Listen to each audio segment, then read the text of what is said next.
नमस्कार, अब दुनिया के फटाफट बुलेटिन में आप सभी का स्वागत है और नजर डालेंगे आज के खास खबरों पर। महाराष्ट्र के मुख्यमंत्री देवेंद्र फडणवीस ने कहा, प्रधानमंत्री नरेंद्र मोदी 2029 के बाद भी देश का नेतृत्व करते रहेंगे और उत्तराधिकारी पर चर्चा का कोई सवाल नहीं उठता। मोदी इस वर्ष सितंबर में 75 वर्ष के हो जाएंगे।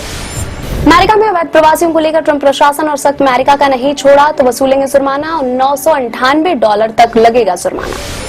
राणा सांगा पर रामजी लाल सुमन की टिप्पणी के बाद क्षत्रिय संगठनों के निशाने पर अखिलेश यादव। लखनऊ में 36 क्षत्रिय संगठनों ने सुमन के खिलाफ किया प्रदर्शन। अखिलेश के खिलाफ भी आपत्तिजनक नारेबाजी की गई। उमराह के लिए भारत समेत 14 देशों के लोगों के वीजा पर अस्थायी प्रतिबंध के बाद सऊदी अरब का नया फरमान। कहा, उमराह करने वाले विदेशी 29 अप्रैल को आवश्यक रूप से मुल्क छोड़ दे। इस तारीख के बाद रुकने वालों पर करीब 23 लाख का जुर्माना संभव है।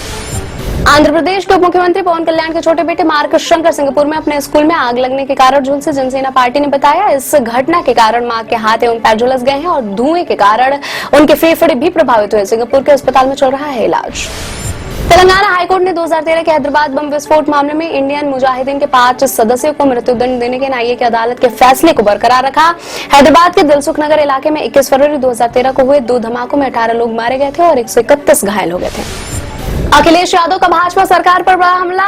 मुद्रा योजना के 10 वर्ष पूरे होने पर उनके विरोधाभासी आंकड़ों से देश में भाजपा सरकार के 33 लाख करोड़ रुपए के घपले घोटाले की पोल खुल गई। निवेशकों के 19 लाख करोड़ भस्म। रसोई गैस सिलेंडर 50 रुपए महंगा। पेट्रोल पर एक्साइज ड्यूटी 2 रुपए प्रति लीटर बढ़ाएगी। कर्नाटक के deputy CM DK Shivakumar के करीबी विधायक बासुराजू शिवगंगा का दावा, दिसंबर से पहले राज्य के मुख्यमंत्री सिद्धरमैया की जगह नया चेहरा लेगा। सुप्रीम कोर्ट ने एक ऐतिहासिक फैसले में 10 विधेयकों को राष्ट्रपति के विचारार्थ रोककर रखने के लिए तमिलनाडु के राज्यपाल आर.एन. रवि को कड़ी फटकार लगाई। राज्य विधानसभा पारित विधेयकों पर राज्यपाल की कार्रवाई के लिए एक समय सीमा तय की। केंद्रीय गृह मंत्री अमित शाह का दावा, जम्मू कश्मीर में 3 और अलगाववादी गठबंधन संगठनों ने हुर्रियत कॉन्फ्रेंस से खुद को अलग कर लिया है। उन्होंने इसे कश्मीर के भीतर भारतीय संविधान में बढ़ते भरोसे का एक मजबूत संकेत बताया।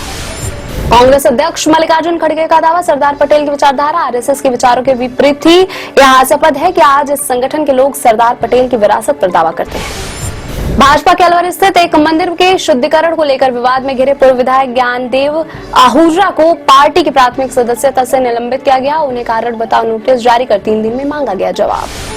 पंजाब में भाजपा के नेता मनोरंजन कालिया के जलांधर स्थित घर के बाहर जोरदार धमाका। इस विस्फोट में कालिया के घर की खिड़कियों के शीशे टूट गए और एल्यूमिनियम की दीवार, आंगन में खड़े उनकी एसयूवी और मोटरसाइकिल क्षतिग्रस्त हुई। पुलिस ने विस्फोट के सिलसिले में 2 लोगों को किया गिरफ्तार। मनसे ने एक व्यक्ति द्वारा सुप्रीम कोर्ट में पार्टी के पंजीकरण को रद्द करने का अनुरोध करने वाली याचिका दायर करने पर कड़ी आपत्ति जताई। कहा, पार्टी को इस बात पर विचार करना होगा कि उत्तर भारतीयों को राज्य में रहने की अनुमति दी जानी चाहिए या नहीं। बाजार नियामक भारतीय प्रतिभूति एवं विनिमय बोर्ड यानी सेबी ने सोशल मीडिया मंच एक्स पर अपना आधिकारिक खाता बनाने की जानकारी दी। कहा, सेबी इस पर विनियमनों के आदेशों, परिपत्रों और प्रेस विज्ञप्तियों से संबंधित अधिसूचनाएं साझा करेगा, जो नियामक की वेबसाइट पर भी उपलब्ध होगी। पेंशन में लेट लतीफी पर आरबीआई की सर्कुलर। कहा, पेंशन भुगतान करने वाले बैंकों को पेंशन या बकाया राशि जमा करने में देरी के लिए भुगतान की डेट के बाद 8% प्रतिवर्ष की दर से देना होगा ब्याज।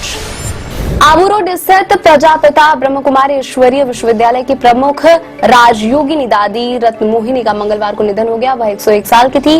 राजस्थान के राज्यपाल हरिभाऊ बागड़े और मुख्यमंत्री भजन लाल शर्मा की राजयोगिनी दादी रत्न मोहिनी के निधन पर शोक जताया है। एक दिन की तबाही के बाद शेयर बाजार में लौटी तेजी। बीएसई सेंसेक्स 1089 अंक उछलकर 74,227 अंक पर हुआ बंद। निफ्टी भी 374 अंक की बढ़त के साथ 22,536 अंक पर हुआ बंद।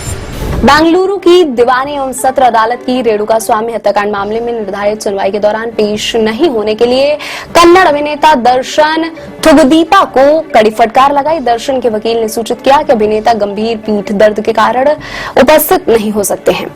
इसके बाद कोर्ट ने नाराजगी व्यक्त की। बॉलीवुड के सिंघम स्टार अजय देवगन की आने वाली फिल्म रेड 2 का ट्रेलर रिलीज। रेड 2 में अजय देवगन की मुख्य भूमिका में है। राजकुमार गुप्ता के निर्देशन में बन रही यह फिल्म वर्ष 2018 में प्रदर्शित फिल्म रेड की सिक्वल है। ये थे वेब दुनिया के फटाफट बुलेटिन। ऐसे ही ताजा अपडेट्स के लिए बने रहे हमारे साथ, यानी कि विजिट करें वेब दुनिया पर।